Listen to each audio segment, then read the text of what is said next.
Hi everybody, it's Melly Starz, the host of Melly's Couch, and we're here with another very special episode. We're doing something a little different this week.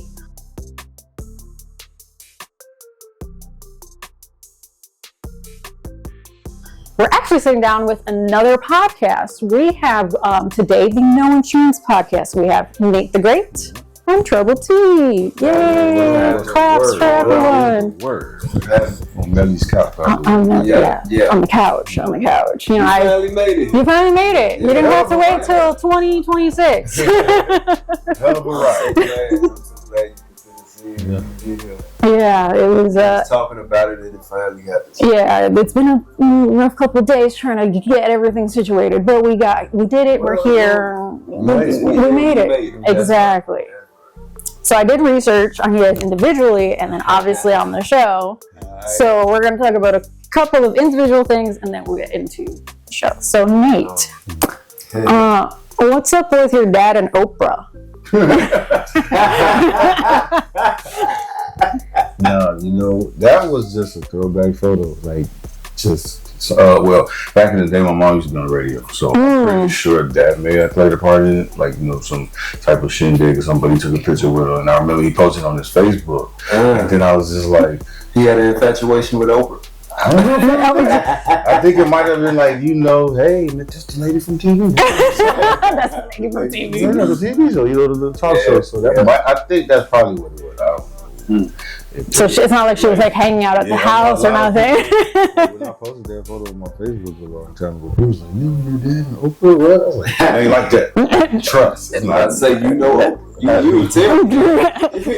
How did you not know this? This is before I was created. Oh, okay. You weren't even thought of yet. But he still. He still has a connection to. He still got a connection that he hid from you. Oprah. And goddamn. You gotta go to myancestry.com. What's going on? So you said one of your parents was my mom. She was on the radio. She was on AM 1390, which was GCI's AM station. She was, but before that, she took a radio class, I believe, and the students, I guess, how it went was after every student gets a turn, and I believe she got an hour on the actual radio station from her kid, because I think he had a program of some kind, something like that, but I think that's when it all started, because I just remember as a kid, we go to, we would take frequent trips to GCI to either pick her up for work or I would go with her, depending on what is needed. Right. I don't remember meeting anybody, but I just do remember you were probably really young. Yes, I just remember being at home and the radio being on and everything. So it's an off day, but she I just never forget. She's like, "Come on, we gotta go." I'm like, "Where are we going?" "We gotta go to the radio station." I'm like, "But why?" She was like, "Because they called me in, I do ad read." I was like, "Oh shit, okay." And then it was funny because as a kid, right, Michael Jackson song, and listen to the song. But after the song, I was like, "Can we go after the song?" She's like, "We can play that at the radio station. We can play it back." Okay, you're not even realizing the perks that you have. I'm just a kid. I'm just like, it worked. You were just Mom, you don't get it. And your mom's like, "You don't get it. You do not understand." Oblivious to what's going on. Just kid shit, really. I wish I was a teenager. I'd understood it a little bit better. Exactly. That'd be pretty cool. You know what I'm saying? But, that was what it was. That's the fuck I don't get asking for. Do you think that might have, maybe not consciously, but subconsciously influenced you and kind of pursuing podcasting later on in your career? Definitely later on in life. Because obviously see your mom doing it. This is a normal thing for you. It's not out of the ordinary. So really though, what did it was she was doing AM radio on WVON, and I think I might have been 12, 13 by the time I even realized what she was doing then. So I actually and then I called in, so that's when I learned when they pick up the phone, it's no longer, you can't hear what they talk about. Now you gotta wait till you get bashed in, and then you gotta literally back away from the radio and talk, because if you're talking, while you close to the radio, all your stuff is going on playback. Yeah. While you're on the next sentence, this is on the last sentence. And I'm just like, damn, so what's going on? So that did it. And then, unfortunately, my grandma got sick, so she ended up quitting the radio job to move back with my grandma to make sure somebody was there. To take care of her. Make sure she was good. And then that's when but she was doing public relations. Before that, so after the stint at GCI kind of went ahead, she picked up, it was a regular job, but was doing public relations, but she was close with the president of the college, so she was working like side by side with the president. But when my grandma, then like when that fell through, because I think either the president stepped down or maybe got voted out or something like that, she ended up going back into radio. So then she went to AM, WBON, and that's when I started listening in at night before I had to go to sleep. I called maybe an hour or so. So I would try to call in every time just cause. Yeah. And then on top of that, we had, she set up a field trip with my school. So we were actually able to sit in an actual radio show. Wow, living his best life. But it wasn't her radio show, it was just somebody else. But she set it up though. But still, She set it up, like I said. Right, you feel me? And then after that, so I kind of got into that, and then it was always music. I like listening to music, and then we had equipment at home, so I would mess around with the equipment. So I kind of had an infatuation to be a DJ at one point. Yeah, but we never got like the equipment. So that kind of just fell through. So I was like, I just look at videos and peep that out, because eventually I might get the equipment, then I can jump down and do it myself. But then when that didn't happen, and I just started working a regular job, over time, it was just like, damn, what else do you do besides work? That's when me and this guy right here, because he worked on the shit after. You guys met at work. You guys were doing your own thing, and then you found each other. So I had been doubling on his shit for years, and like one day, during the pandemic, I'm talking to one of the guys in the back.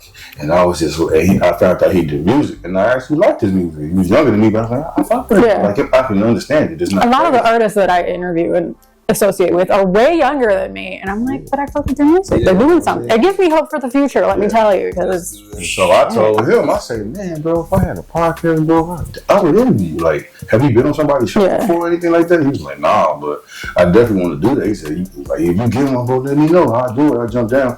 And so he's supposed to be the first actual episode when it was just me hosting, but that fell through because I think he had plans. So I ended up interviewing my cousin who do music. After that, one of the guys that the engineer was like, yeah, my homie will come on the show. I regret doing that episode. It's cool. But during that same day, that's when my guy that originally would come on, he came through. So after that episode was done, then we did our thing. That's kind of when I kind of got comfortable too, because now I'm like, I'm interviewing somebody I know very well. I can ask them a lot of different things, and then we just parlaying off each other. And then from there, it was like a little pause for a minute, because like I started engineer. That's a whole nother story, but don't get me started on engineers. Don't get me started. After that, that's when I told him to come down to the studio. And originally, the week that he was supposed to come, I couldn't get in. So he seen me at work. He's like, "What happened? What's going on?" I said, "Bro, I wasn't even about to call you if I couldn't get you in there. So let's just do it the following week." And then we did. And it just so happened I had an interview with one of my guys that also does music. So I said, "You know what? Let's just co-host because it don't make no sense to try and just do one with us, depending on how much time we got." And then he wants to come through. And then that's kind of when all this just started happening. It unfolded, right? It all happened. All started because you watched your mom, pretty much. Because I feel like she laid somewhat of the groundwork for you, whether you realized it in the moment or not. She definitely put that little bug in your ear. And too, my pops actually, with the equipment that we had, he had made a blend tape where he had the microphone attachment. So like in between the songs, he would talk. And he would act like a radio person, just messing around. And then I listened to that tape, and I brought it up to him one day. I said, "Man, I never said you did this." I know this is from when I was 3 years old, but still. Help me, Dad. Shit. Tell me something. That real secret. And I think that was just a test run for him, because I couldn't find that microphone for nothing upstairs. All the equipment upstairs, all these cords, I can't find that microphone to save my life. So he has that in like a special safe or safety deposit box, somewhere under a different name. And like got a code too. Yeah. And you gotta get into there. He the only one know the code when he open it up and that microphone in there.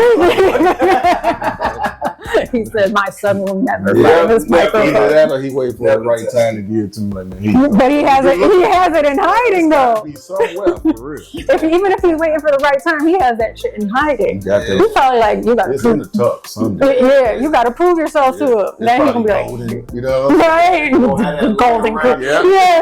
Like, my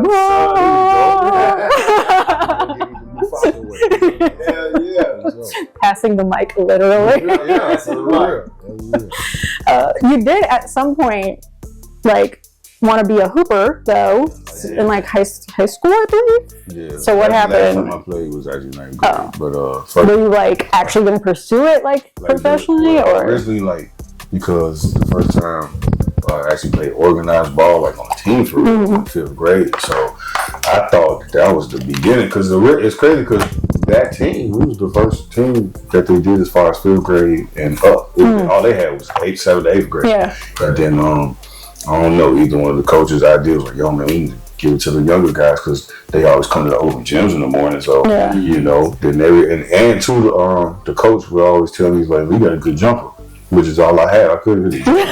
If I can't do shit, I can jump. I knew I could jump. I knew I had that ball. And I shoot that ball. I knew I had good defense, and I knew I could shoot the ball if I was open. So it was crazy because like once he saw that, he was like, "No, I ain't even finna cut you because I actually feel like I can plug and play you somewhere." So 5th grade, that was the I guess you call it expansion team because we only won them in 2 games because we was all just trying to get used to playing organized ball. We outside all the time just playing, so getting used to playing organized ball and knowing who to get the ball to and knowing that he gets hot early or you know when he gets open, make sure to find him in the corner somewhere. All that, just learning how to do that was just so brand new. So that's why we only won 2 games that year. But then like the following year, for some reason they didn't have that team no more. So I don't know if it was budget cuts or what. They still had like the 7th, 8th grade team. And then when 7th, 8th grade year came around, by that time, that's when a lot of different teachers got brought in, and they introduced like I think the magnet scheduling. So we was in school longer. Yeah. And then who's trying to be in school longer? Right. Nobody. And that cut into like the practice time. Because it would be right after we was done with school and everything like that. So it's just at that point, is it worth doing an extracurricular because you're exhausted from the day? Yeah, for real. Because don't let it be that you got PE. Exactly, right? So it's like, damn. Just got done playing like Josh Mahone and jump on the court. You got practice too. Yeah. I've been there. It's a lot. School's got to do better, bro. Look, you ruined his dreams. Don't kill the kids. Right? Give them more to do, but not like schoolwork, like activities and shit. Jesus. Man, damn, that's fucked. Now, Trouble, you actually have a brother who makes beats? Yes, I do. Yeah. He goes by Silence when he, doing his music. But definitely, he got a lot of beats. I mean, we did a few mixtapes. I still got to record certain shit on there. I be so busy, but he got his verses on. But he got a lot of beats. I'm telling you. So you got verses on his mixtapes? Yeah. Did you say? Yeah. Are they out? No, it's not out. And I always told him, like, where you gonna put this out? Yeah. Right? I told him, like, where is it? But he's like, he's the type of person. I also told him he needs to sell his beats, but he's kind of a private type person, so he likes to keep it, for himself. I told him they don't. People would like to, I mean, you can make some bank too of that. I'm saying, I don't. Everybody, whether it's artists, shows, podcasts, anybody really needs to be. I have a beat in the background. Because I have a producer who he sent, and then sometimes he himself will like watch the clips and stuff and say, Melly, you need a new beat. And he'll send me a beat pack. And I'm like, I wasn't even asking for that. Okay. You know what I'm saying? Like, that's why I said, like, it could be so many different things. It don't just have to be with, you know, with an artist, yeah. You know, it exactly. Can be behind the scenes with different stuff. Yeah. Like I said, you get paid off that too. Even TV shows sometimes they won't use the like songs with the lyrics, but they'll use like the beat or a snippet to set the scene or whatever it is. Like, he needs to get on that. I'm sorry, because and then, you know, he got a TikTok too. That's why I said, man, you can go live watching you do a beat. You know, what I'm saying? That would be so shit. Yeah. And you know what I'm saying? And then TikTok, they could send like little fucking hearts and all these planets and all this. It's money. You look kind of I've seen people and they look a little crazy because they're like, you know, people send them stuff and then you see some random shit on top of their head. But I'm like, you know what? You sending me money, I don't mind looking crazy, actually. You know what? Fuck it. Keep sending me these things. Wait, that's me. So you telling me you wouldn't mind looking crazy for some money? I mean, in that space, in that setting, exactly. Like, okay, there's like little birds flying over my head because you sent me $50. Yeah. Okay, cool. On TikTok, that's fine. That's fine. I ain't gonna be looking crazy out in these streets. But, you know, exactly. But that's what I'm saying. Like, he might look a little weird if they send him fucking birds or some bullshit, but it's money. At the end of the day. And all he's doing is what he would normally be doing. Exactly. Except with a camera. That's it. I mean, TikTok's crazy. People be doing like so much random, like just everyday shit. And they get paid, and that's what I'm saying. Like, and this the thing too, right? Like, everybody try to like go viral intentionally, like on purpose. And they always seem to forget that the people that have gone viral, especially before it became a thing, successfully, like that shit just happens. It just happens. Like, motherfuckers just happen to be recording what's going on at the moment, and they kept the best part. And it was like, we're gonna post this, and not even thinking that it's just gonna get millions. Yeah, like nobody's gonna watch it. Yeah, that's the thing with everything though. Like, if you try too hard with anything, then it's not gonna be it. Just like if you want to be a funny person, people are funny just because that's who they are. Exactly. Funny, but if you try too hard to be funny, it's like, dude, shut up. We can tell. You know what I'm saying? Like, stop it, bro. That's kind of like like, you know what I'm saying, like JR. You know what I'm saying? Like, when he was doing the characters, at times you would be like, bro, you really.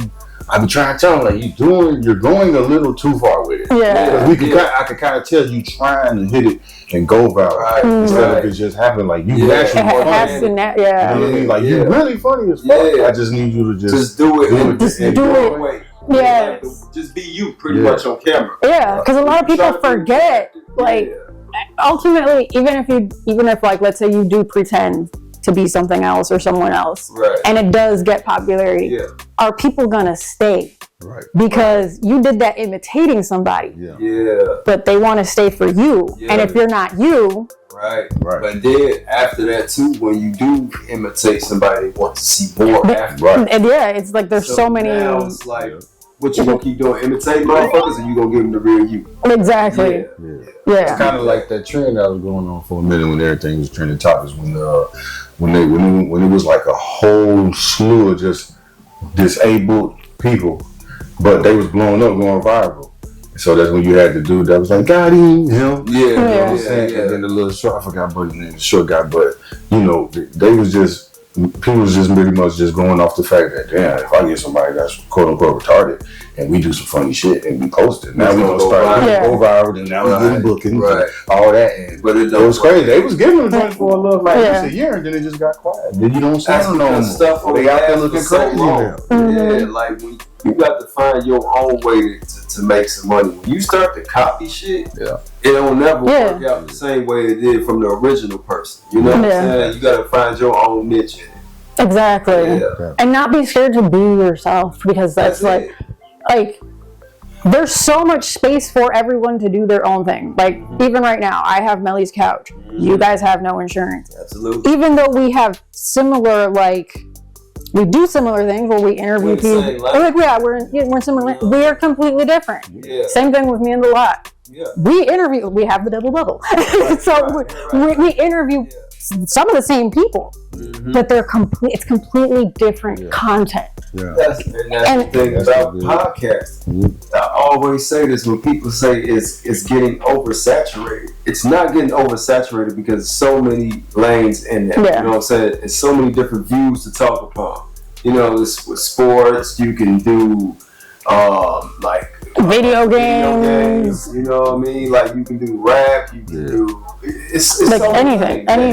You know. I think too. Another part of it is that some people will start it because it's popular, and then they just want to like, okay, well, this is what made this podcast.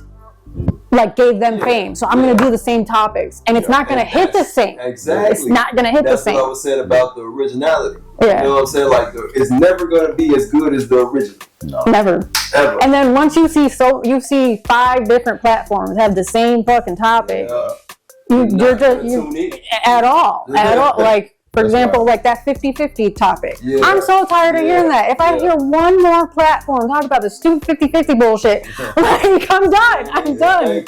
I'm done. Like you know, move on to something else. Exactly. And it's crazy you say all this about the podcast because at one point people thought it was weird that you had a podcast. Like, because if I'm not mistaken, originally it was just like somebody literally maybe posting up their equipment in their living situation and kind of just was talking about whatever. And then, you know, they slowly brought in their friends or whatever and had conversations. But then, then when that influx just kicked in around 2018 going into the pandemic where you just see pop up, podcast, this artist, this athlete, this actor, actress, right? Everybody just started booming out with them, but it was like, damn, a couple years ago, I thought we was weird for even wanting to even think about, but they saw the money in it. Exactly, and on top of that too, in the pandemic, that shit just got popular. Like, you know what I mean? Because everybody's sitting at home and all they're doing is consuming content. Right. But I feel like now the pandemic is, you know, pretty much over, so everybody's back to normal-ish life. Exactly. So now what people had tons of time to sit there and watch podcasts and shows and stuff like that. They don't have the same time. So now you're more selective with which ones you are watching. Like instead of maybe before you were watching 10 different ones. Now you're like, all right, well, I got work and school and like daily life. Now I can only maybe focus on 2 or 3. So I think part of that too is like who stayed during that time is probably the people who stayed consistent, not only consistent but original. You know. And then, like you said, the money because Spotify allocated $400 million. Everybody just kind of So definitely. So that's definitely one of the things that gonna keep somebody that probably wasn't interested. Now they're money talks. Always, every time. You were also a hooper. But until middle school, right? So I don't think you did high school. I didn't do high school. Nope, I did not. I didn't do high school. I got into trouble. Oh, is that why you're a trouble teen? Because you were in trouble? I was knucklehead. Knucklehead. That's when that puberty kicked in. I mean, teen years. It was the girls. It was that, and it was like the streets. I got into, stuff in the streets. So I didn't pursue it. I still was interested, just that I was moving in a different direction. I really kind of like put it past me. You were just being a dumbass, basically. A knucklehead. There you go. But, I just feel like knucklehead is so like older. I'm like, we old, but like we ain't gotta be that old now, okay? Well, you say young and dumb, I guess. There you go, young and dumb. That. But I did want to pursue it for real. Like I really wanted to get a scholarship for it. Were you like on that path at any point? Yeah, because I had tried out, made team, and I was on the team, and I was doing real good until I started doing other shit. But, man, I still love it to this day. I watch basketball. Man, I still be into it. My sons play. Are any of them pursuing it? Like, is that like a goal for them, or? It was for one of them. I don't think it is now. But it was. He wanted to get a scholarship. He was on the same path I was, and I don't see it happening. Was it the same thing? Did he hit high school and get a little dumb?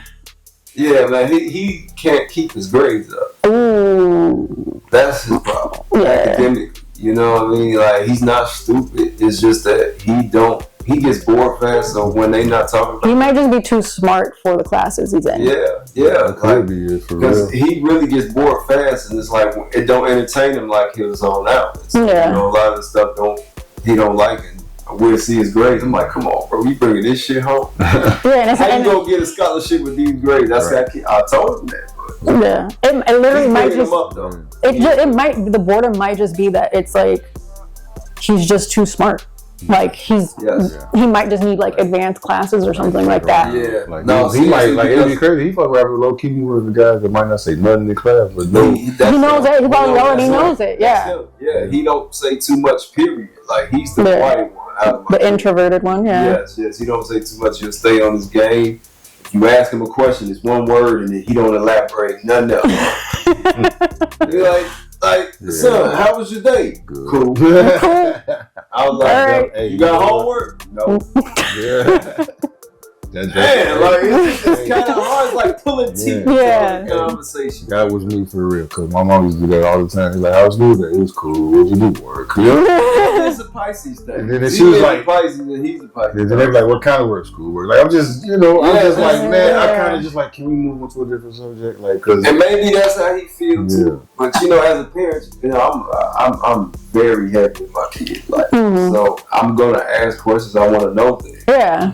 But because like being an involved parent is what's going to shape them, and then that way you know what's going on and what isn't going on and what you need to work on. And I need to know it all. I need to know it all, everything. Like, it's gonna be kind of like like you said, just one of the when we had Ill Will on our show, how we was all pretty much saying. He said, I told my son when he got hired, he said, I'm going to be your worst enemy for the next 4 years. Yeah. Only because I wanted what's best for you. Yeah. I know you're going to have your own mind, so you're going to just hit me with some stuff, and I'm like, damn, I guess you're right, but you got to see it from my point of view too. Exactly. I understand that, but sometimes they think they know something when they don't, and then they want to sit here and try to challenge you on it. Yeah, knowing damn well. But you were in high school and you did the same thing. And you're not going to listen to the person that came out of it. No, never.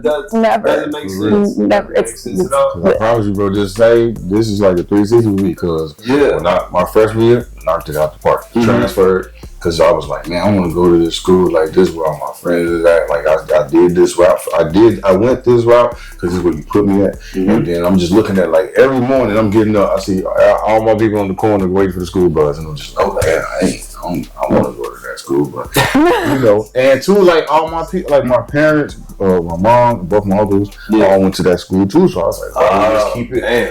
Keep it in there, And it's a plus because I know some people that go there. So all right, cool, we good, and then I'm gonna eventually make more friends as we going through it. So we should move up. You know what I mean? Right. Nobody. But see, that's how I felt my sophomore year going there. I didn't know everybody that would bring up schools and shit like that. I didn't go to that. Yeah. And they would just be out of place for a minute, but then you might see somebody that kind of sees that you are out of place, and then they start fucking with you, and then everybody else kind of see I was so out of place in high school because I had moved. That's around the time I moved to Miami, so I moved for 8th grade and then high school, and I was just like, this is awkward because it's so different. It's just two different worlds. From living here and then living there, I was like, everybody thinks I'm weird. And I'm like, this is normal. What is wrong with y'all?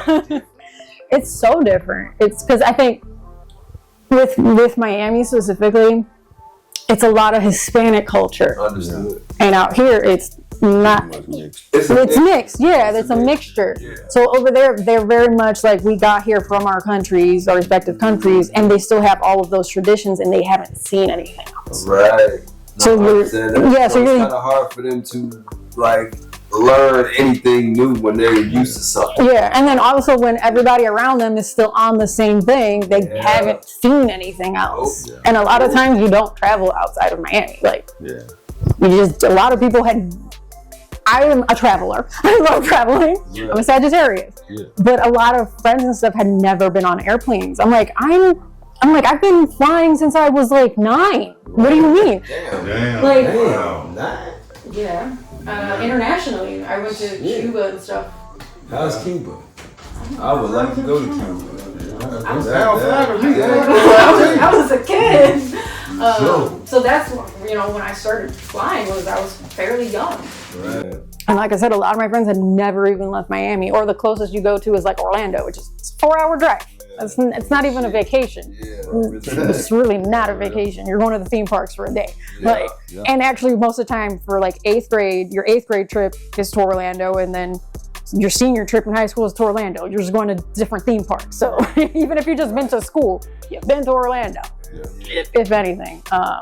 So yeah, it's just different because people haven't seen it. Like they haven't seen anything else. So even when you haven't seen anything else, you don't know anything. That's right. But I've traveled so many places: New York, Denver, Colombia, Jamaica, all over the place. So I've seen so much. What was Melly doing in Jamaica? Getting high. There you go. One of the few times. That's one of the few. They have the bars where you just go and you smoke. Like, how could you not get? And then me, like, and my thing too is like, I didn't do any of like the cruise stuff. I was like, I'm gonna go hang out with the locals. What is you talking about? I'm gonna go to the beaches and like to the school that Marley's set up and all that. I'm hanging out with the locals. I ain't doing all the touristy shit. Like, if I want a jet ski, I can do that shit in Miami. Fuck, I'm gonna get, I'd rather learn about like the history and like the culture and get immersed in it. Like, with traveling, that's how I am. Is like I want to be immersed. That's real shit. Because a lot of motherfuckers would be scared to do that shit, especially in Jamaica. Yeah, you know what I'm saying. You just have to, be aware. Like, don't be a fucking idiot. Exactly. So yeah, there's that. Your son is a rapper though. Yeah. And he was at the thank you for listening artist competition. He competed, which you guys were both judges. I was a judge too. Yeah, I was a judge too. We were judging. It's just over. The lot was up.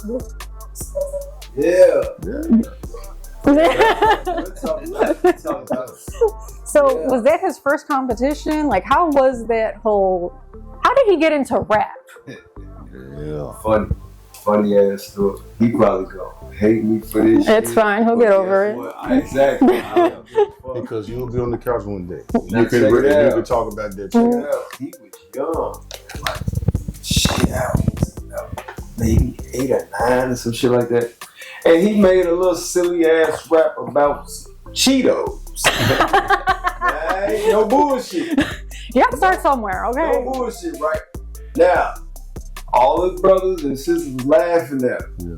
I took him, I said, don't listen to them. I said, please, let me hear the song. Alright? He played it, he rapped that shit. When he rapped that shit, I ain't even gonna lie to you.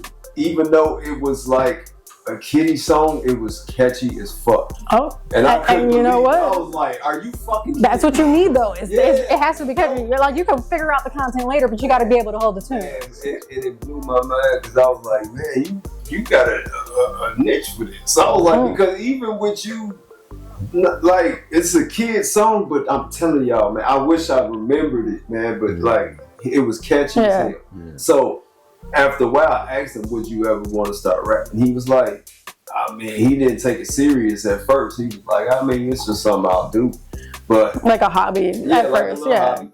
So he used to just write raps and then show me, and I was like, okay, cool. I was like, add this to that and do this. Then I used to show him beats, and he'll show me beats, and I see that he was getting interested. So I was like, okay, so why don't you actually take it serious? Yeah. And so, man, like, he just started writing. Just kept writing. Yeah. And then he kept telling me and showing me different songs, and I was like, so you really want to do this? He said, yeah, I really want to do this. So how are you like you're investing in his growth and stuff? Man, I'm invested, man. I hear all his music. Yeah. I make sure that he constantly doing something as far as like writing. I'll make sure all the time. He still got shit that ain't out. Yeah. That's how hard he is. Like, he going crazy. Yeah. You know what I'm saying? And But the Urban Lux Cafe, that was his first time actually performing. Okay. I was curious. Yeah, and especially at a contest. Yeah. He had performed like 2 times before that. At the Urban Lux Cafe. Yeah, you know what I'm saying? But like, we really got him, because we, you know, so we record at I&Team Studio. Yeah.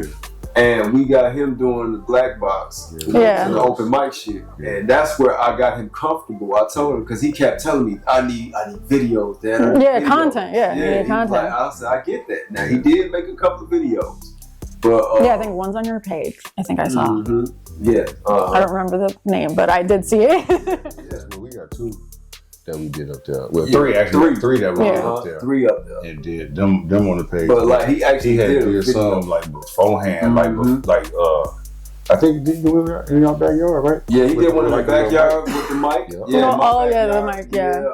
He did an actual video by his grandma's house. He actually recorded. You know what I'm saying? Had like his cousin, his brother, all in it. And so he kept telling me, I just need more content. So I started taking him to the studio and showing him like, shit, like, how about we do this? Yeah. He started liking that, you know what I'm saying? So we did, like I said, we did 3 of them, and then that's when we took it to the Urban Lux Cafe. He did his thing there. We feeling him. They say he dope, he ready, you know what I'm saying? So I'm gonna keep pushing.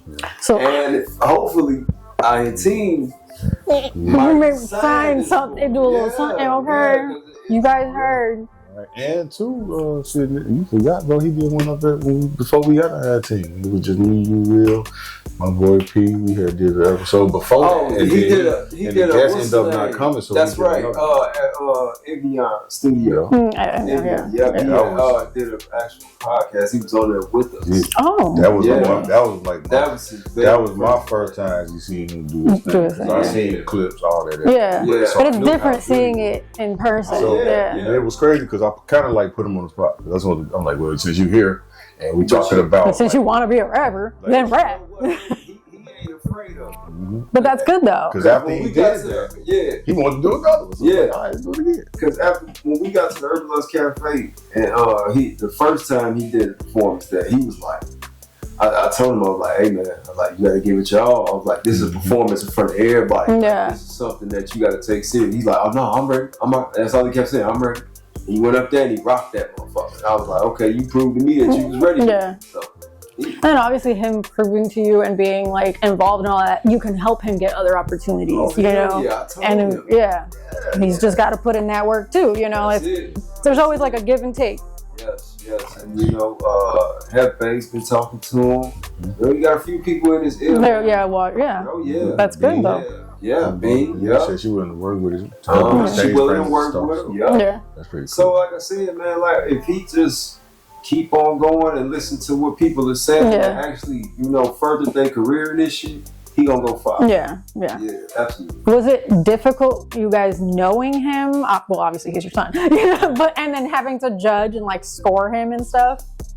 That was a little tough. Yes and no. Oh, okay. That was a little tough, but it was cool because like. It wasn't, you know, it was based off both our opinions. So he would tell me, what you think, like 7, 8, what you think, what you think. I mean. And I was like, I'm going to leave it up to you, but I just think it's kind of, I didn't want to be biased. Exactly, yeah. That was the main thing. I didn't want to be biased, and I also treated this as it was a competition and he wasn't my son. Yeah. Okay, yeah. You know what I'm saying? Like, I looked at him as an artist. Like, that was the toughest thing to judge for real. So, you know, we knew him, so that's why he was hit. What you think? What you like? 7, 8? What you think? His energy. I was like, man, like I felt like that's why I told him I couldn't give him all. You know what I'm saying? A straight flush across the board. I was like, no, it's certain shit you got to work on. Yeah. So I was real with it. You know what I'm saying? Yeah. Like because if you telling me this is something you want to do, I'm not gonna be biased and just give you all 10s across the board. Yeah, just coddle you, and then you get into like a false sense of security of like, no, I'm gonna be hard on you. I'm gonna tell you, nah, you ain't do this right, you ain't do that. You know, he knows that. You know? So it like I said, it was yes and no. Yeah. Okay. It was yes because it was like yes, it's my son. Yeah, shit, I'm right. 10. You know what I'm saying? It was like no because I'm like nah, no. Yeah.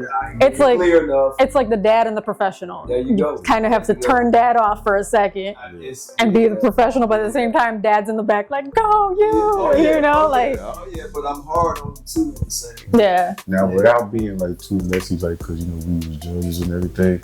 Like, oh I God. just want to know. Messy. Don't do it. No, it ain't even crazy. Okay. I just Don't ask questions you don't want to know the answer to.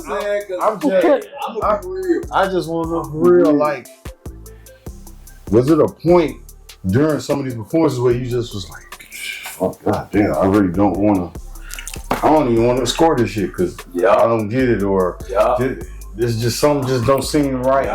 There was quite a few people who are just not ready at this point in time. I just want to know. I just want to know that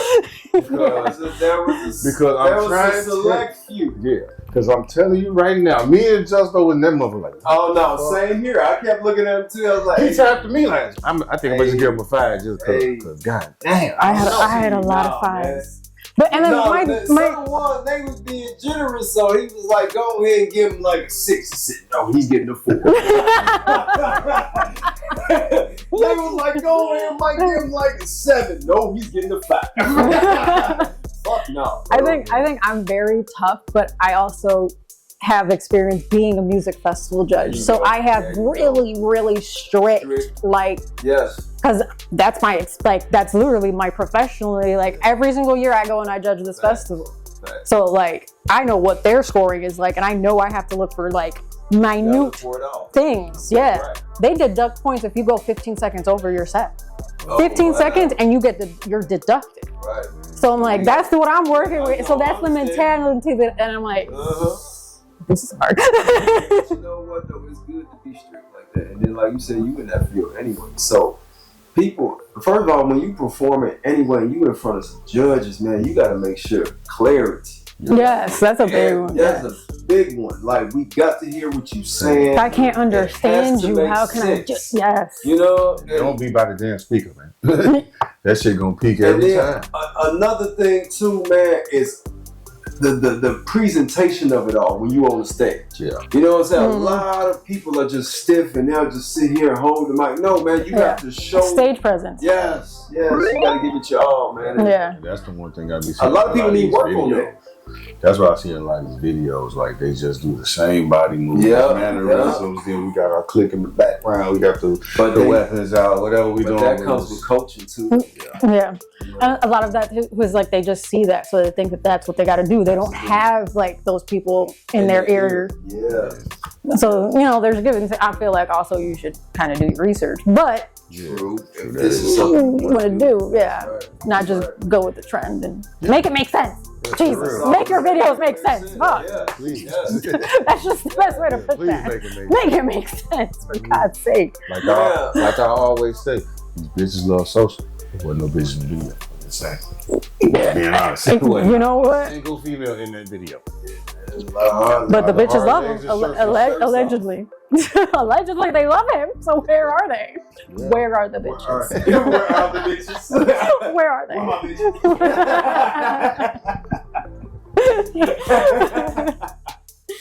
Oh shit! Yeah. Speaking of, thank you for listening. You guys also presented yourselves, I'm not quite sure how to word that, but you guys were at introduced us. Yes, there you guys. You did a live kind of thing January. I was supposed to be there, but my car broke down on the highway there, so I couldn't make it that time. So I missed your guys' set. But how did you guys get involved with Thank You for Listening? Because I know you guys talked about it with Mo on your interview with him. But how did you guys even get in contact with Mo? And well, shit, man, honestly. So I forgot. I can't remember the interview that we did. But after that show, we kind of was just we had to get on these people's shows too. We followed to expand. Because I actually was watching his podcast on YouTube, and I told him, and because you mentioned it too, you was like 290 Mo. I'm like, I watch him, and then he was like, shit, we need to get into him. And I'm like, well, I told him put this shit in the play, and man, so I reached out to help. I looked at the scheduling on his website, and I was like, damn, I can't do it. I wouldn't be able to get there in time because the time that he had, I was literally bucking it from my job trying to get out west. on time so we can, get in, do we got to do. And I still be my work clothes. Yeah, there's just a whole bunch of mess. So it was trouble with the recording. Because he was recording during the week, and me and him talked about it too. Like, how the fuck we gonna make that work? Yeah, I only did so have Banks who had because the week is his weekend. Right. Yeah. So. Let's see. My weekend is my weekend. You know what I'm saying? So it was kind of hard because I'm work. Yeah. So have Banks on our show. We had to do 2 episodes a day. He had D. Lorenzo, then Have Banks came through. The Have Banks the one that actually he put the vibe check in our ear. He said, I do this thing at Urban Lux. It's completely free. Y'all should come through. Check it out one day. You never know. We collab. Start networking. So he threw a lot. And so like a couple months had went by because we was trying to knock out episodes and stuff and still live our lives to get our weekend time and everything like that. So when I seen Have go on his show, I was like, man, bro, how can this happen? Like you just put the word in and we'll just go from there. He was like, he said, oh, that's family, man. I'm gonna talk to him. I'm gonna do that. So when he hit me back, and he was like, man, I'm gonna see y'all Saturday at 8 p.m. I'm like, what's going on Saturday at 8 p.m.? Because like I'm thinking like, damn, I didn't get like a beforehand. Yeah, what's going on? What do you mean? He was like, no, y'all 290 more interview. I was like, oh, word, cool, bet. And I was like, man, just send me the address. Send it to me. I sent it to him. He locked me in, and then that was our formal introduction to him. And then before we even started recording, he was just politicking. Yeah. Ended on smoking. You smoke blunt with motherfuckers. Man, we was just chilling, talking shit, and it's just like, man, he's just a familiar motherfucker, man, just like us. Like he's just the same type of person, just doing his thing. Yeah. You know what I'm saying? Straight out his house. Yeah. You know what I'm saying? Straight from the home. So. Yeah. And then after that, that's when it spanned. And then when he was done, because he brought it up in the interview. Yeah. I got to play for y'all too, but we'll talk about that after we get off of it. Once we get that, he's like, yeah, I'm bad. But Urban was like, damn, that's crazy. Urban. That keeps coming up. Then he was talking about the vibe check anyway. I was like, shit, man, we gonna go ahead and go. And then that was so then when we went, we filled out the room the first time networking. So that was like our first real networking together. Yeah, that was actually our first time just introducing ourselves to the crowd of people. Yeah. So then when he brought that up, it's so nerve-wracking. It was nerve-wracking though, because I thought we was going first. We ended up going second to last because and I was like, damn, bro. And the thing about it is, see, Nate was trying to go up there where it wasn't too many people. That was my first time. Right. He you know what I'm saying? Just talking to him all the time. Yeah. So Nate was like, man, this nigga would put us on when all these motherfuckers in here. I'm like, shit, fuck it, man. Bro, he did the same shit for me. Yeah. I was like, no, can I just start? Like, right now, there's only 3 people here. We could do it. Right. He said, no. And he kept postponing. And then the whole fucking place is packed. I'm like, what do I do? Oh my God. It's supposed to be. That's how I feel like he does that purposely because he wants the world to see. Yeah. Yeah, no, there's great intentions behind it. But I'm used to like filming here by myself, maybe 1 or 2 other people. So now I gotta fucking a whole ass room, and I'm like, what if everybody hates me? That was the thing. I was like, man. So when we did that, it just felt good. Got that monkey off my back. You know what I'm saying? And after that, it kind of just was. And too, it was good that we had our boy AB captured for us. Because man, I was gonna ask about the vlog. Once we put that in the press, I got to remember this. So I was like, yo, you can be on the show before. What's the word? He gave me a price. I was like, oh, I can live with that. Let's do it. And then, so he gonna be back with us again. Later this month. So, there you go. So that was cool, but just to get that out the way like that, it was crazy because that beginning have like as we doing it, I'm just looking at the people. I'm just like, don't zone out. Yeah. Just stay on board with what we got going on. When I did mine, I had that light right behind, like right next to me, so I could see my note card. So like, even if I wanted to zone out, I couldn't see the crowd. Right. Because I got this light right here, you know? So I'm like, I was up there, I couldn't really see the crowd. Yeah, as opposed to like when we did the artist competition, when I'm on stage talking, I'm like, oh, I can see everybody. Right. But when I'm doing that, I'm like, oh, okay, this light is so bright and it's right here. I can't really see the room. So I'm like, that definitely helped a little bit. It definitely helped. Oh my goodness. I mean, see, that was his first time actually on stage, for real. Oh shit. See, I didn't been on stage before, so it wasn't really a big deal with me. But I'm glad that you got the monkey off your head. So would you guys do it again? Hell yeah. Okay. No. Just saying. Right. I want to do it again, but they'll do it again. Yeah, see, the thing is, we'll do it again, but we'll actually have an actual segment this time. Yeah. The first time. Yeah, see, I had to straight up do an interview, and I'm like, it's okay though. No, we got you. We're gonna do one. Yeah. So let's get more into podcasts. Yeah. So you had Word to the Wise, and you had No Insurance, and No Insurance came from like an inside joke at work. Yeah. Why did you guys, when you did combine with each other, decide to stick with No Insurance instead of making something new or going with the other one? Well, at the time, Word to the Wise, I was trying to get it off the ground. Things weren't working out the way they should, as far as like trying to get equipment and trying to record. A lot of shit was not. It was a lot of hiccups in it. So when but we did manage to do it. Yeah, we did do a little episode. Okay. He came by. And, yeah, we did for an episode, and that shit was dope. Don't get me wrong, it was cool conversation and everything. It was just like a bunch of niggas, you know what I'm saying, just chilling. You know what I'm saying?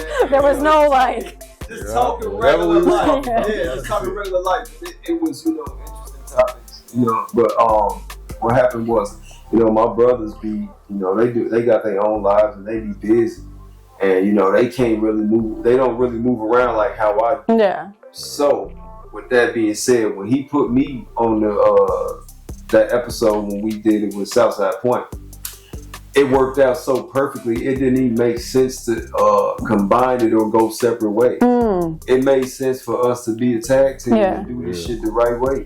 And ever since then, episode after episode, it's just been charismatic. Yeah.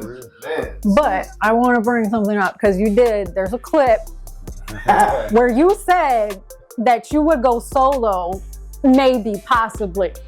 Yeah. So how is it? We're a tag team and it's charisma, but maybe one day I might go solo. The only reason I said, I'm gonna clear it up. Yeah, please. Yeah, I'm gonna clear it up. The only reason. Because I'm gonna call you out. No, I'm glad you did say it. Because I ain't afraid to answer. Okay, good. But no, the reason why I said that is because I like to venture out so many different things. Yeah. You know what I mean? And so, with that being said, sometimes I might want to do some things and he might not be able to do. So I might, just fuck around and do it. So you're just gonna forget where you came from? Hell no. Okay. I'm just making sure. You're just gonna leave poor Nate. He's like, damn, this is my whole life and shit. He's just leaving me. One thing about this brother, man, like I'll never forget that handout. That handout was something that was extended and it took me far, and I appreciate the shit out of that. He know that for a fact. That's why every time he tell me, hey, let's do this, we gotta have this amount of money, I'm with it. I'm with it. Every time. Yeah. You know what I'm saying? And we budget everything together. It's too perfect. Yeah. But it's a partnership. Yeah, it's a partnership. Yeah, too, it came at a crazy time. We was going through a lot at the time, so it came. So I feel like that came at a pretty significant time. He helped me out a lot. Yeah. And then the crazy part about it was the deal was whoever got their shit off the ground first, just come and grab me. Yeah. So I could just appear on it. It don't necessarily. I don't necessarily have to be a part of that show. Yeah. It was just vice versa. But in that episode that we did, how that shit just flowed without any preparation. I just hit them with, here's the profile. This is who I got. So whatever you can come up with, whatever. Yeah. So then, like, out of nowhere, I asked him a question. And then, after the guest answered it, he came right in. Bam. I was like, oh, shit. It just flowed. It just flowed. Wow. You saying because I was like, going to my next question. We can go back to it. That was great. Yeah. You're hired. Yeah, exactly. Yep. That was my interview. Right there. That was great. That was like that. And then, too, like a couple episodes after that was just me again. But I was like, man, bro, I might need you for this one. That's really what it was. Yeah, because he was like a special co-host at first. I was like, I might need you for this. If you're available, he's like, I'm slide. Send me the profile. Did it again. And then it's just, we'll come back next week. I got no. Now you were just getting on the job training. You were in a probationary period at that point. I'm hired. And then, too, being at that studio that we first was at. Oh. because they had it on their page. Yeah. And so those episodes was gone, but like every time it would be in studio, it's like, oh, new face, because they were familiar with me. So, oh, new face, bam. Like, everybody just started mingling with each other. We was building rapport up there. Yes. It just kind of just got brought to the thing about it too, our blend of music and our blend of hip hop is so damn this like I like that it don't even make sense to be doing something. Our views on it, you know what I'm saying? Like our take on how we should do certain shit. We have similar ideas and we miss that type of shit, and we just trying to bring that back. Yeah. You know what I mean? And like it's I don't know, man. It just it just meshes. Yeah, brother from another mother. There you go. Also, if you act, produce, whatever, talk what you do. This ain't just for the artist now. I mean, I've been on there and I don't do music. Point blank period. That's the question we get a lot from people. Oh, so y'all just have rappers on there? They just the quickest ones. To respond. They're the ones who are on it. Because they want to get content. Yeah. A lot of them just be 32. That too. Jesus Christ. Don't do it. So do you have like a vetting process? Because I don't think you did before. Like when I was doing research, I didn't find that you had a vetting process. But like now, like when somebody reaches out, how do you decide? Like, do you vet them out? Are you watching them for a little bit? Or are you just like, hey, just come? No. Okay. So don't yell at me. I'm not the one. Shit. I didn't do it. Perfect example. Westside Don. He followed because we did some with her. So a lot of the collaborations we get, a lot of their followers. He was one of the ones that followed, and he reached out. He's like, "Hey man, y'all got any openings?" I was like, "Not at the moment," because I'm like, it feels good to be booked. Booked and busy. You know what I mean? But it was just like, I was like, no, but I keep it in rotation. He was like, cool, just, let me know. So, obviously like a lot of stuff he was posting, and then I would notice, like, damn, you collab with so-and-so. Okay, cool. And then a lot of the collabs that he was doing with a lot of people was organic. Like it might have been fresh off, you just met him at a check, or you came across this shit. You know what I mean? So a lot of that happened. Just like genuine connections. Yeah, so a lot of that happened. So, Hef had an idea that, well, since myself and my artists, we all dropped on the same day. So what if y'all could, interview them? So I was like, how many people come? Because the space is what the space is. First and foremost. I don't need no nigga. I don't want nobody feel cramped up in there. I don't want my engineer uncomfortable because you're behind him. Edit, and he can hear y'all talking and all that shit. So it's like. So I was like, how many is it? And he was like, it's 6. I'm like, all right, well, I'm gonna need 3 and 3 because they gotta come an hour apart. And that's also a safety precaution. And so when we knocked those out, that's when he came through. Matter of fact, he DM'd me, he said, yo, me and so-and-so on the way, we just coming separately, but we coming through. And it was good because they actually was fill-ins for the ones that actually couldn't make it. So it worked out. And then with him being so interested in wanting to come on here, it just made us interviewing him and the two, how we stacked crypto decks, it made it like real organic. Because now, because Dex was like, man, I've been trying to get on here, man, so I'm glad I'm finally made it. He's like, I've been wanting to come in because I like y'all vibe. I see some of y'all interviews and y'all dudes don't be trying to, y'all ain't messy. Y'all ain't trying to ask us to shit. A lot of people don't talk about because then it's like the whole interview is based off that. So exactly. You can take away from what I'm trying to promote type shit. So we did that, then we was like, fuck it. We can just drop them both like an hour behind each other. We did that. The views picked up on both of those. Hell yeah. So it was like, damn, all right, cool. So once we did that, it's like, well, that gave them a chance not to really be artists. Like, we gonna get into what you got going on. Exactly. It gave us a chance to get into some other shit too. Anytime you come to No Insurance Podcast, let your head down. Kick your shoes off. You know what I mean? Not literally. No, not literally. Exactly. Figuratively, get comfortable. Keep your shoes off. But no, man, just relax and be yourself. That's the whole thing that we go for. You know you're the artist, but you got to be the artist. And that's why so many people want to come on. But I tell you this, first off, vetting process. Yes, because look, tell them what you're looking for so they don't waste your time. First off, when y'all do ask to come on the show, We need to see your content to see if it's consistent, to see if you actually talking about something too. You know what I'm saying? Like when y'all put y'all music up on the links and then I go and listen to this shit, it don't sound like nothing. I ain't gonna give you that chance that you think you gonna get. You know what I'm saying? I ain't trying to say that, you know what I'm saying, I'm the one to judge it all, but come on, man, like this. But it's your platform. It's your platform, your rules, your like what you are presenting. That's right. So if you don't think you finna come on our platform and throw some bullshit out there, not gonna happen. I can show you where the door is. That's right. That's right. And please don't damn DM me shit, please. DM the actual page. But you know what I'm saying? I was like, look here, because I get 2 people DM me, yo, how can I get on the show? I said, DM, no insurance pay, please. And then we can go from there. Yeah. That's how business start first. Go to the page first. Don't hit my personal page. Don't hit his personal page. That should be killing me, bro. I'm to the point I've gotten so many people asking, like, did you check the bio? Did you check the bio? I'm just like, bro, like, maybe so many times me and Nate, because you had to go to my bio to message me. Instead of messaging me, click the thing that says Melly's couch. Yeah, it's simple. It's simple. People make it different. It's so many times we get on the phone, and at that point, I'm already judging you. Yeah. Because that's already part of the vetting process. You can't even follow the first direction. Right. Exactly. That's true. On the show. That's real. That's real. I like that. Exactly. Me too. Is like I have a whole FAQ video that's in the application. So if you have the audacity to sit in my goddamn DM after you apply, right? Yeah. After you apply and ask me questions that are, it's in the video. It's in the video. I'm already like, all right, this is orange. Yeah. I already, because I color coded. I'm like, you're orange. You're not red, but you're orange right now. Let me. You close. Or you come up to me at a show.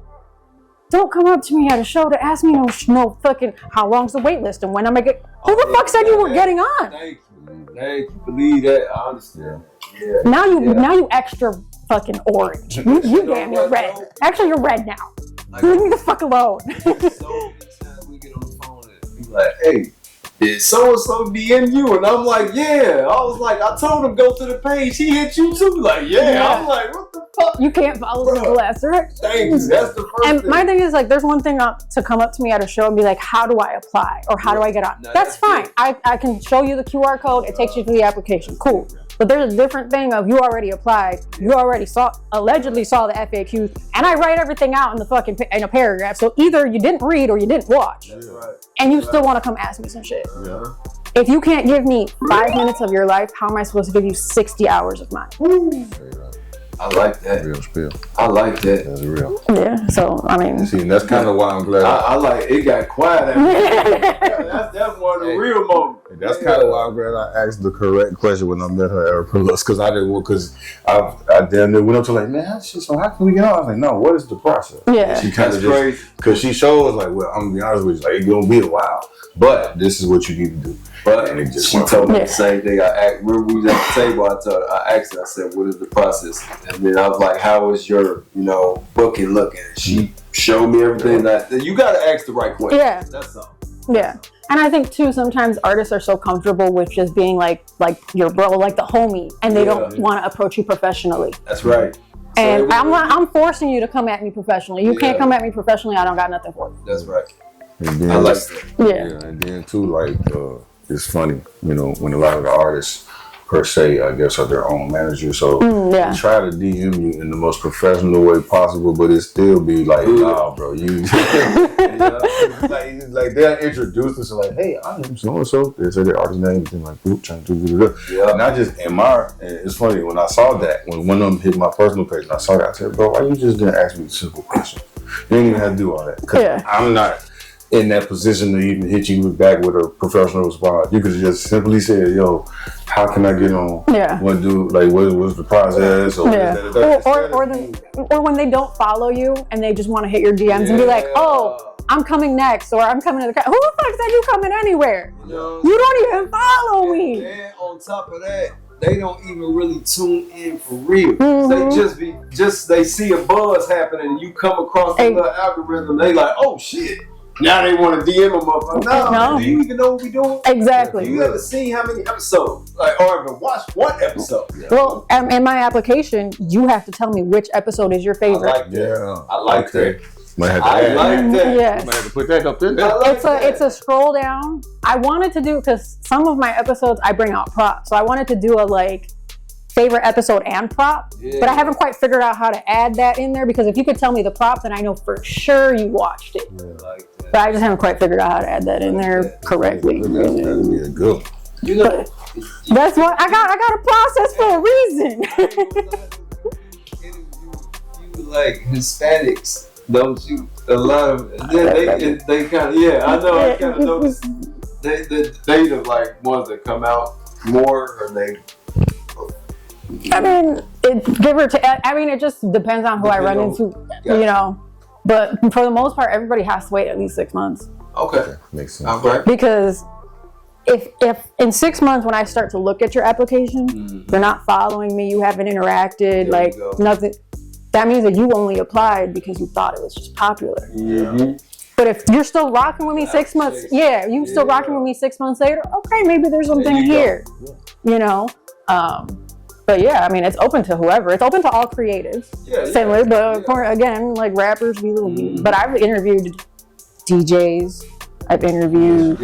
Yes, I did. Yes, you did. DJs, producers, stuff like that. So I mean, it's still very music centered, but it's open to all creatives. Just saying. Just saying. That's what we've been trying to tap into, is a little bit more with the DJs. Like, we finally had one come through, and you know, that was great. And he was DJ Nephew, right? Yeah. DJ Nephew. He was like, man, stop faking, man. Come on down here, man. They reaching out to y'all. Come down, check them out. So, we had one, I thought I locked it down. Like, he even hit me. Like, yo, you know, I'm sorry, bro. I'm booked these weeks, but this date here is open. So why don't we lock in for this date? So locked in for that date.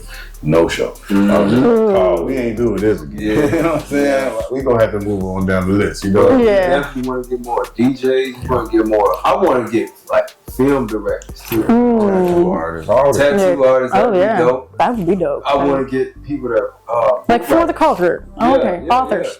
Authors. You know, people to do poetry. You guys just missed. There was a poetry night. That it was just spoken word poetry.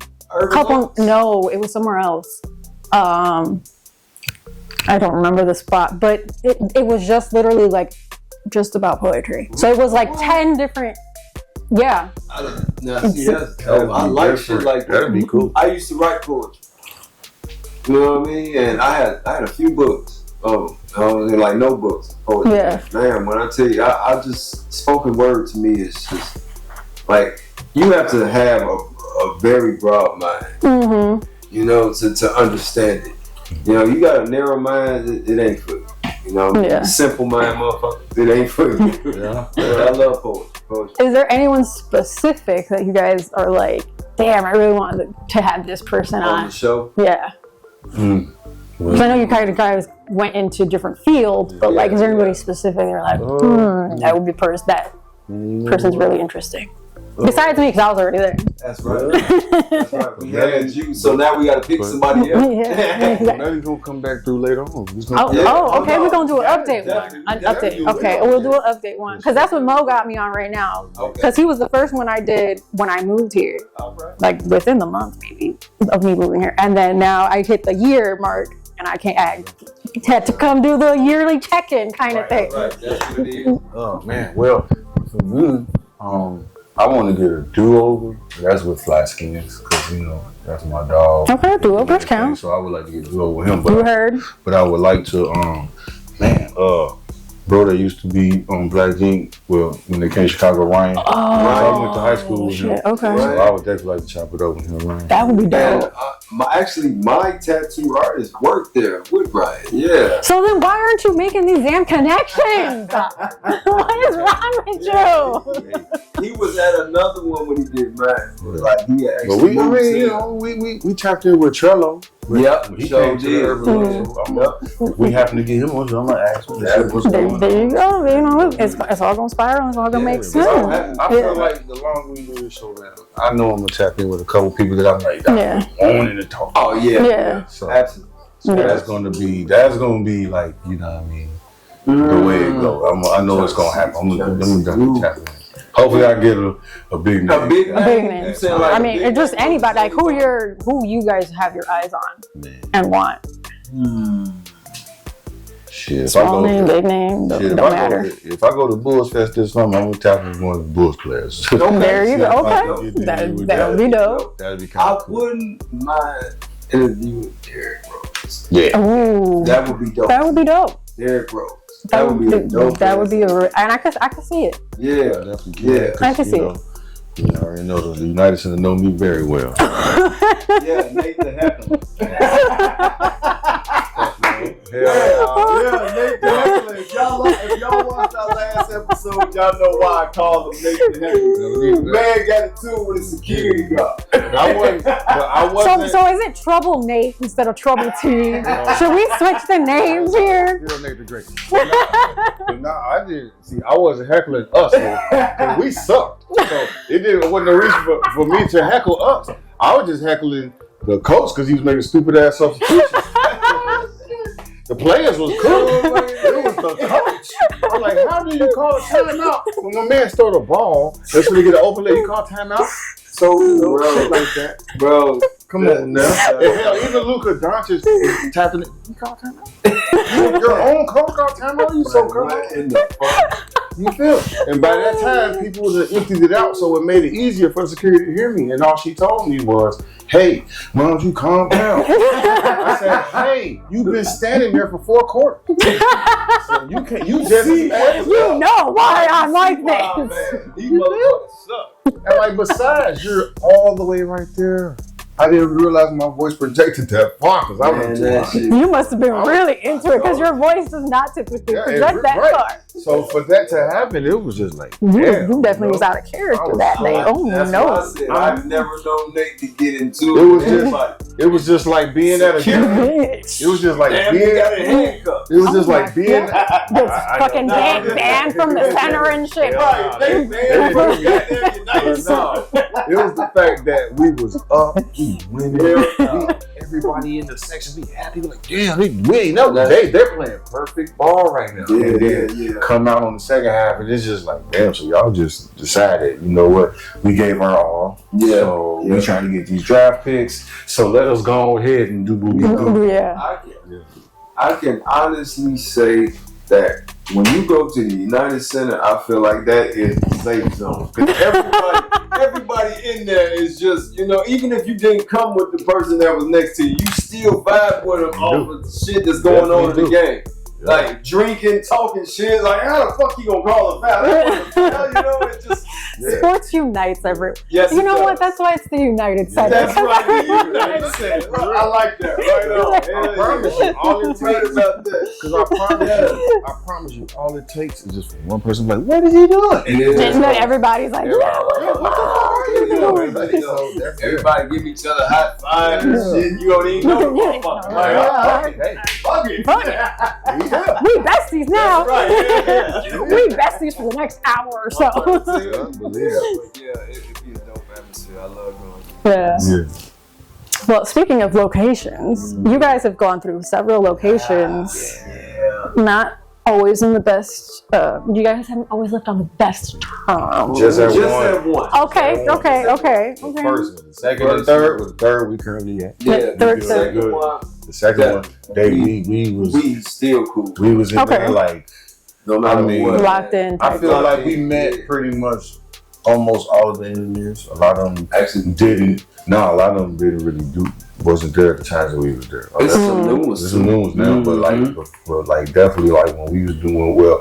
Originally we got up there, we had the last slot on Sunday. Oh, okay. We tried to just make that our slot, but there was other shows and other people that book and artists and stuff like that. So a lot of times if you weren't quick enough on the draw, you wouldn't get that slot. So we ended up. So then it was like, all right, the latest slot is this. fuck it, we gonna take that slot. So we did that, and then it was 3 of us at one point as well. But your third host kind of lifing on that one. Yeah, when that situation kind of soured his way out, it was kind of at a crossroads where we was like, so what you gonna do, bro? Like, really what it was, I liked the interview, and the dude, and he told me, shout out Bruce, he was like, yo, I'm gonna do the show with y'all because y'all fucked with me back when y'all was at HLMG. And you know, you caught me right before I went on this run. But I'm definitely I literally watched that episode. He's like, I'm definitely gonna tap back in with y'all. So when that happened, he was like, yo, I'm definitely gonna tap in with you in trouble. I was like, yo, it's 3 of us. He was like, I know that, but y'all the ones I met, so I want to chop it up with y'all. And from there, so I hit him. I said, yo, you want, because we was on a long ass pause too. So I hit him and I told him, I said, yo, you trying to do one? He was like, hell yeah, Trouble always ready. He was ready. Stay ready. So I was like, well, stay ready, so you ain't gotta get ready. That's right. And I was like, well, it's only gonna be us 2 though that's doing it. He said, what about? I said, he don't want that. I was like, but I really want to do this shit. What about you? He's like, let's do it. It's been a while. Yeah. And from that point, it kind of just worked out like that. And then instead of us having a sour ending with him due to the shit that we just wasn't agreeing with as far as how we was trying to get everything situated. Yeah. And it just felt like a free ride at times. It was like, damn, bro, your third wasn't put in, but you showed up. So I'm not about to be on some. I'm not going to be a dick until you get the fuck out. Let's just do what we do. We friends at the end of the day. Yeah. So, but there's like friends and business are different. But that's why it's hard to work with it can be, The business side can get corrupted. Yeah. So then once we locked in, we just locked in from that point on. So what is the relationship kind of with the ops? Since we're talking about. Bruce, Mike, and them, shout out to them, bro, for real. Because man, it's love. I'd have been to a couple of events. Bruh. We had locked in with the photographer Jiggy. You know? Yeah. That's family. Bruce family. Like when we did our podcast with Mo, Jiggy was there. Yeah, I know. I saw him flicking. That's right. He takes some good pictures. Let me tell you, because he's taking some pictures of me at events, and I'm like, hey, I like it. And I love the way he captures shit. He captures in the moment. Oh my God, the pictures that he's taken of me. It's these 2 pictures. It's me, Young Tech, and in the back, Sir Mike is performing, and that was like our big event. Like, but y'all was doing something else though. While he took it, right? Yeah, I was on we were both like initially on our phone, and then after we saw the first flash, then we looked up and smiled. But that first one where we're both kind of like in the moment, and Sir Mike is in the back, it just hit different. It just hits different because it just feels like. You're there, like you're watching something behind the scenes. Yeah. Like that's why they always say a picture's worth 1,000 words. Yeah. Because like when you capture it the right way, it's just like man, like you say, you see it all. Yeah. You feel like you were there. And that's when I knew that he was real cold. When we sat down with him at Beyond, and I kid you not, like I'm talking to Mike because he's in front of me, and then I have to look over at Bruce, and then I just see him go. I was like, "Yeah, that's gonna be cold when it comes out." And it was cold. So he caught a few of them too when we was at 290 Mode spot. He got a few good ones. He's dope. He's amazing. But man, the ops, man, that's our guys, man. Like when we got into with Bruce, it was just like I don't know, man. It was different because I knew he was like a real artist. Every time we came to the studio, he was in there. And he was cooking. Yeah. You know what I mean? The first time we met him, he's playing one of his songs, letting it blast throughout the hallway to see. Like the real, and I'm showing him around. And he just happened to peek out in the hallway. And I told him, I'm like, who the fuck is that? I'm like, man, let's go see him. So knock on the door, open that motherfucker. We got chat. He's like, that's me. I was like, you did the beat? I did the whole production. That's me. I was like, that's cool. I am, but like everybody in the part of that, they're just so fucking talented and passionate. No, crazy. Y'all make sure y'all go to the Big House Social. Yes, it's coming up. Bruce been DMing me every day. Shit. No, for real though. Every day he's been sending me shit. I'm like, I got you. Mike Terry sent me something too. Yeah. Actually, the ops did. I gotta get me an op sweater. Yeah, me too. I need one too. Come on now. I need an I'm gonna buy one. There you go. There you go. No, Mike Terry reached out and he told me, he's like, I got a pink one on reserve for you next time I see you. But we just haven't run into each other. Yeah. But you know what? At the penthouse, so that's where we're gonna get our sweaters. Everybody. So y'all heard, have our sweaters ready, please and thank you. Right. Okay. And if I don't make it, I'm buying that shit on the site. Believe me, trust me. Literally. Because I definitely seen some stuff on them. It's just one thing that I've been asking about, and he said once we put them out, I got you. So I'm waiting for it. Because when I tried to get it originally, them just gone. And I hit Mike up. He's like, "Yo, go to the site. It should be on the site." So we don't listen. No, bro. I screenshot it. That shit is gone. He's like, "Damn." I just checked it. It is go. Okay, bet. We're gonna let you know once we put them back in stock. So okay, all right. Bunch of dope motherfuckers. Very. That's crazy. Like all together like that, you rarely see that. And everyone in there got this talent, and then they stick together. Yeah. They support each other. Out at the same time. And yes. Yeah. You always know. It's that, like, wherever you at, you know. Yeah. They are there. But is it just me? It's hard to not keep a straight face when you listen to Mike Terry, man. But when he performs, but have you seen him perform? Yeah. Oh my God, when he does the little hops. Yeah. Or like, he's animated. He's so animated. It's so much fun. He can bar you up, but it's gonna be some comedy up in somewhere, and you gonna die laughing. Yeah. Yes. It happens every time. Every time. The shit he put up on Instagram, he bro. Like that man is a nut. He's a nut. Shout out Mike Terry. We love you. You're a real one. And speaking of things, hey man, y'all tap in with the Kief collection. Yes, the Kief collection. Come on now. Speaking of Mike Terry and collection, come on now. Young Tech. Yeah. Come out to the Kief collection shows, because they be putting out shows. Yeah. And Kief collection, what's happening? Come on now. On the table. I want to put some on the table. I guarantee you, the guests will think, what's this? Oh, my guests are very happy once they try the Kief collection stuff. Okay. Yeah. Shout out to the Kief collection. The Kief collection. Shit, why don't we go ahead and partake? And then you can dibble and dabble. Yeah, let's see how good it smells, how good it smells? Because that's smell proof. Okay. Allegedly. Allegedly. You can rip it. It has a rip. Don't smell too much. I might have given you duds. Oop, my bad. Hello now. That one got a little something on it. Little dip on the chip. Little dip on the chip. Little dab of ranch. So a few other things I wanted to bring up was Black Box Flow.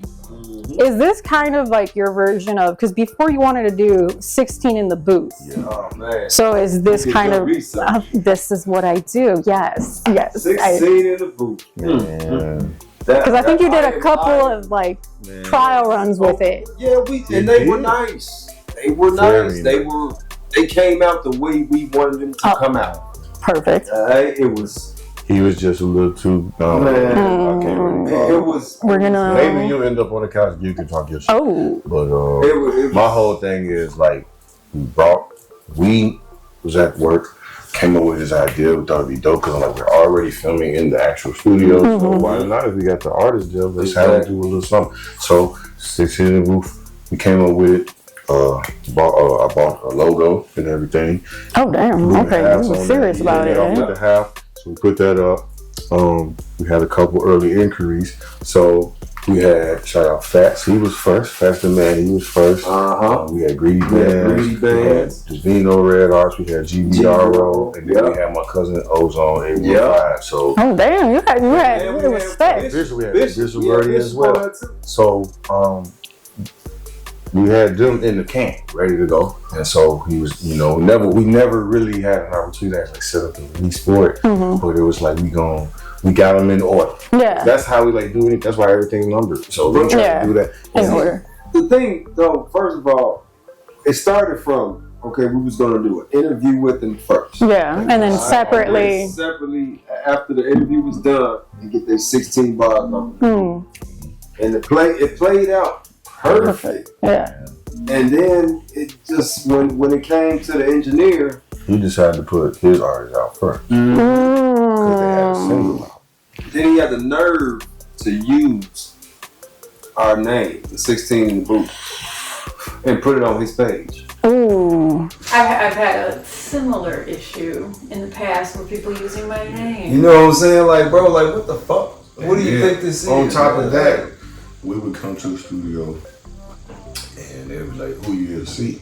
And I'm like, we here to see so-and-so.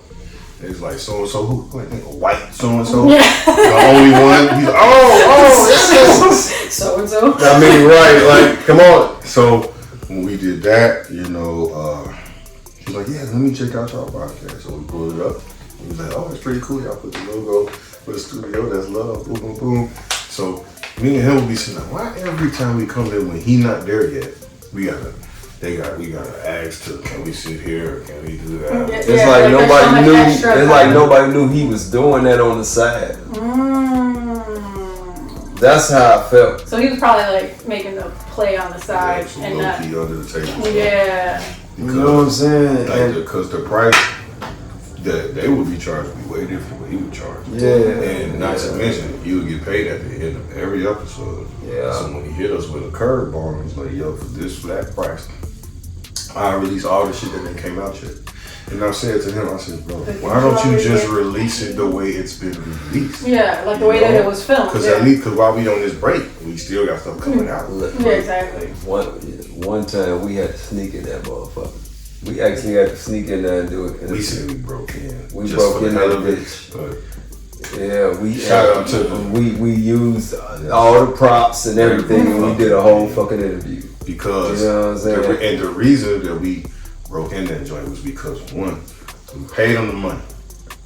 He never responded back until like 30 minutes and was like, man, bro, I ain't ready to make it. Something in my car, yada. Turns out it's true, it was the car. But you could have sent the money back at least, or you could have been like, man, bro, he just I'm pretty not much gonna ran make off it, I'll with refund it. Nah, none of that happened. Yeah, That never And it could have just, he could have been like, oh, I'll just credit that to another To the interview next or one, something. yeah. So while we outside, There's the options. studio- There's solutions. So while we outside the studio, the artist like, man, bro, if we can get up in there, we could just do something. So turns out there's a group of Mexicans that was walked out. That was they coming up, and one of the engineers in there that we cool with, who's Mexican, they was here to see him. So it's funny. He opened. Oh yeah, they was He coming opened up, the door. He's like, "Oh, what's going on? Y'all want me to do the podcast?" Boom. Like, hell yeah. We walked in there. We in that joint, so we setting up. I was like, "Yo, he ain't ready to make it, bro. Is it possible I could pay you to shoot? Because you do have this service." Yeah. He was like, man, bro, I'm about to get up. I was like, bro, please, it's just an hour. I got you.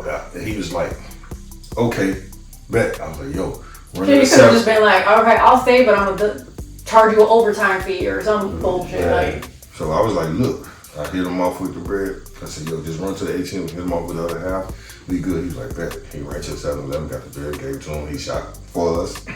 Yeah. But the problem was, he gave that footage to so-and-so. Yeah. When I was on my way to come and get it from him. yeah, because obviously he doesn't know what's going on behind the Yeah. scenes, so he's like, oh yeah, this is like the obvious. Yeah. He didn't really That's know fine. for real what was going on, Yeah. so that's why he gave me footage. Cause that's when I get a text. He just so thinking like, that- hey, don't worry, he gave me the footage already. We all good. I was like, damn, bro. Crazy thing about it, man, we had some good interviews too that he actually Yeah, took there's down. some. They were on YouTube. Oh, okay, yeah. And he took them down, yeah. So like our first original 12 was on their page. Yeah. And then 13 to maybe 20 never came out. And then once we kind of started getting our feet wet up somewhere else, it was still cool. But one of the guests that we interviewed had an issue with him as well. But the issue never got addressed because Okay. he never came to him. Like, yo, what's the issue? Because I asked him, like, he said, bro, he never came to me. He said, bro, we shot a video. He could have put me to the side when we shooting the video. He never came to me. Yeah. Damn. So that, and then from that's when I got 7 missed calls. And Oh yeah, now all of a sudden we know how to answer the phone. Yeah, exactly. Then I answer the phone and you call me all types of obscenities and I'm just sitting there. I'm like, man, That's I could go at you crazy, but I'm gonna talk to my cousin because that was the only way I could get through to you when you weren't answering. Yeah. I'm gonna just holler at him, and then they were supposed to come through, and they called me like, yo, what's going on, bro? Like, he don't want to come now. He don't want to come to the thing. I'm like, well, it's up to you. If you want to show up, you can. I don't know if that's going to be like a chink in y'all armor as friends, but I don't know. It's just funny how negativity can be responded to fast. You know what I'm saying? Exactly. Like you didn't respond at all, but when you heard that negative shit, you 7 missed calls now. You know what I'm saying? Now I got time. Now I got time. Yeah. Now I cleared my whole schedule. Right. I was busy before, but now I can put all that shit to the side now. Like, ain't that some shit? For real. Yeah, then sometimes it be like that. Mm-hmm. Like that. And what people tend to forget is, in this industry, especially in Chicago, people talk. Man, so you screw one person over, everybody's gonna know. So just don't screw nobody over. That shit go around fast. Super fast. Yeah. Super fast. That's why you I learned that shit quick. Yeah. Not because I did anything, because somebody did something to me, and like everybody knew, and they're like, "You're gonna fuck with them." And I'm like, "Yeah, see what I'm saying?" I wasn't even trying to tell nobody that was going on. You gotta be careful. You gotta be careful the words you speak out your mouth, because you never know who a motherfucker know for real. Yeah, and that's exactly the situation that happened. Yeah. The person was speaking about me negatively to a motherfucker that was cool with you. That's why I say, man, you gotta choose your words wisely. Mm-hmm. Watch how you talking about motherfuckers. It better be positive words. Yeah. If there's any issue, there ain't an issue. That's right. I don't know an issue. We're gonna figure it out when we get there, kind of thing. Yeah. What about the quick side mission episodes? What is like that concept? So those started off from when like people these motherfuckers would either cancel or just not show up. Motherfucker. So we'd do a quick side mission, and then we'll, you know what I'm saying, have to we in GTA? have to put a point to it, you know what I'm saying? Yeah, that's because now we don't even do this. No, you don't do it. It's an episode. That's how I noticed. I was like, okay, we started with like 0.5s and stuff like that. Fuck that. Now it's the episode. But I'm like, what was the content? Because first of all, like I always tell Nate, one monkey don't stop the show. Mm-hmm. So if you think that you not calling or saying I ain't gonna be able to make it, you think we finna sit here and go home and we paid our money? Hell no. We here at the studio. When I sit back and watch them episodes of It's Just Us, them some of the best episodes. You know what I'm saying? Because like.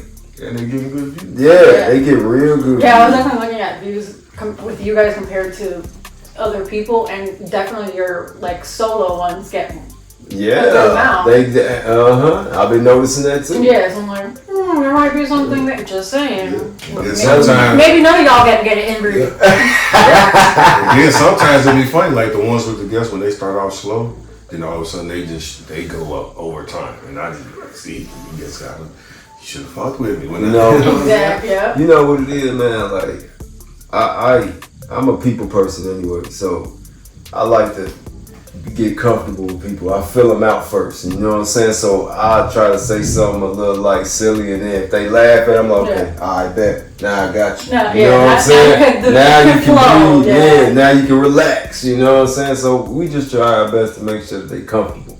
Cause you could tell sometimes when people come in at first they don't know you, they all tense and they all looking at shit and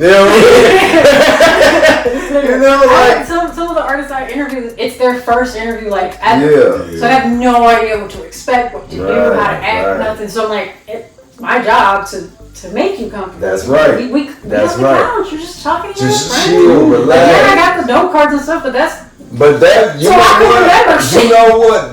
Them note cards will probably make a motherfucker nervous. The reason why I say that, because it look like you finna ask some interesting questions that you dug up.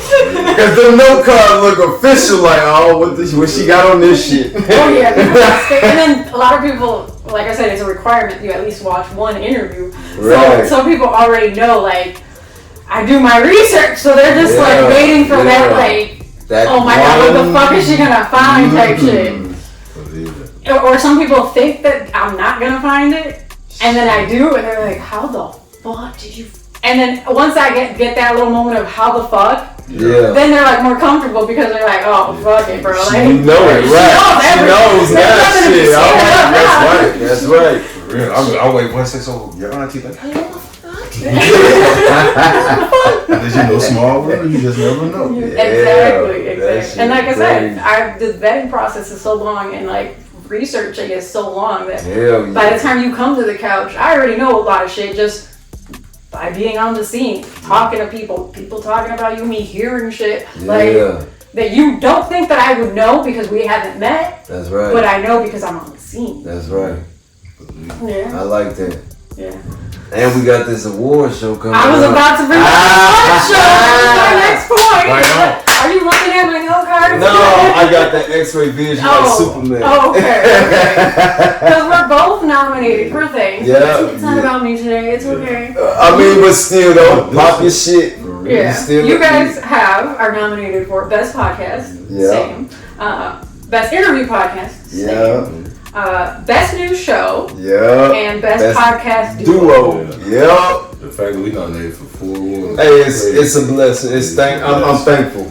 I really am. That just goes to show you that we doing something out here for real. Yeah, and I'm glad that he had validating that you guys are like. And I'm just glad he had the foresight to want to like even do that for the creators. Yeah, like shout out to 290 Mo, man. Like that brother is creative. Yes. Very creative. Because I had the biggest gripe, like the 312 awards, like I took the podcast category off for.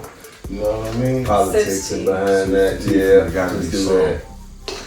Politics and y'all act like it's not people out here just doing something. You know what I mean? To take that category out, it's been there since y'all started it. So, but low key though, it's politics behind it. I mean, you already know our issue with this shit. Yep. And there was a lot of controversy last year too. About There's a. We talked about it. Because I was going. I was like, correctly worded it, and that's what I was finna do too. That's why I was like, I think that's a conversation for off camera. Yeah, we ain't gonna talk about that. Which we are about to go off camera.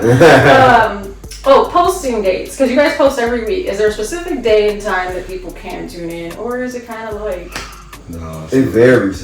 Yeah. Usually it falls on whenever we get the reels back, because we try to. We get 3. We try to post 3 of them. So that third reel usually is when the actual episode drops. So now already had like 2 insights into it. So then that third one down, it's like, now I can hit the link and check out the whole thing. And also shout out to Nate too, because he be clipping that shit. Okay.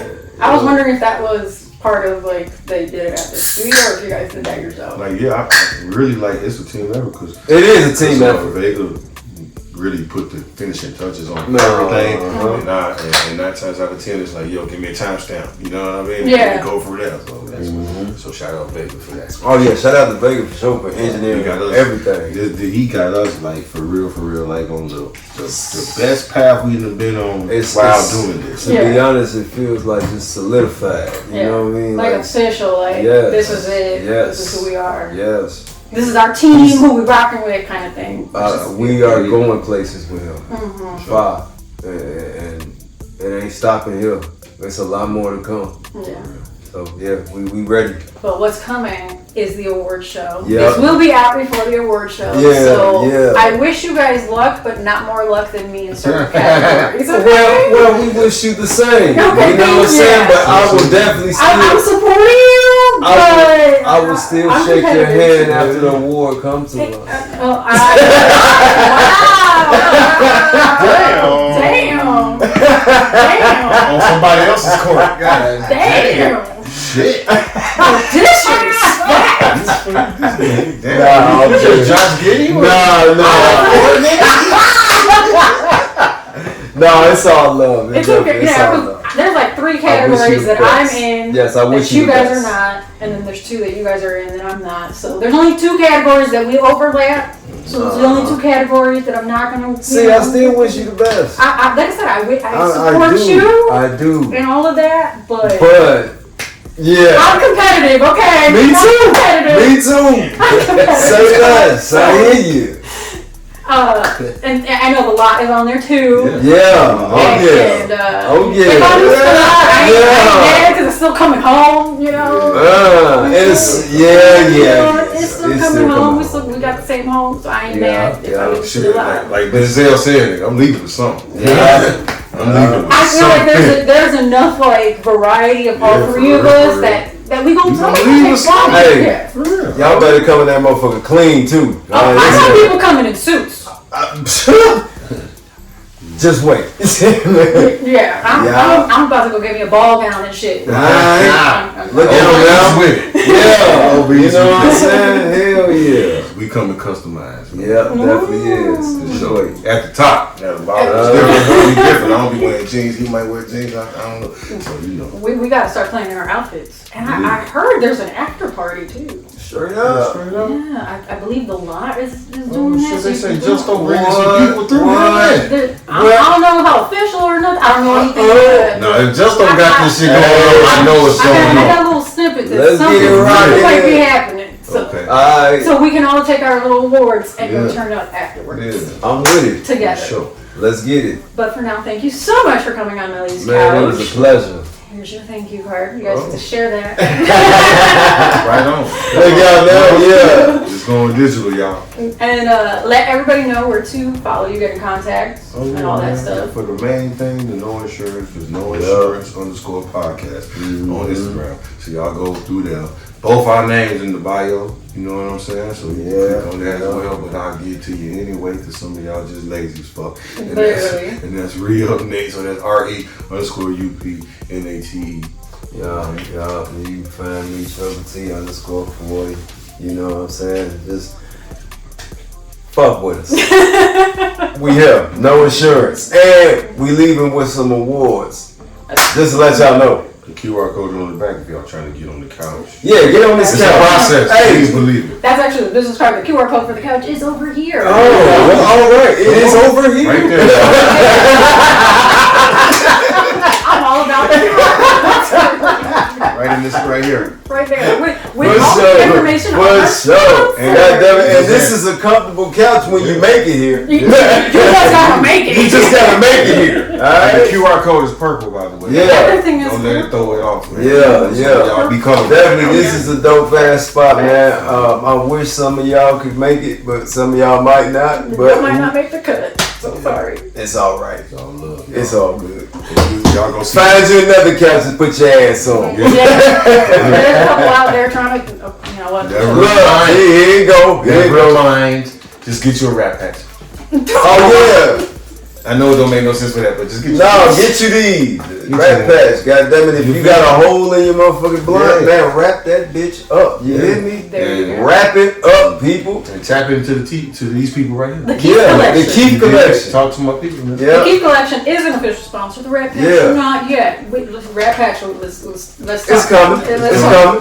So shout out to my other sponsors. Right on. The Lot. Wrap that We motherfucker could up. not do this without the Lot, obviously. AG Shout out to the Designs, Lot. who does my graphics, video editing, crochet. And Ambient Beats, who provides the beats for all Melly Starz content. All right. And remember to tune in next week because you never know who's going to show up to the couch. Ah. There we go. Love. Bye.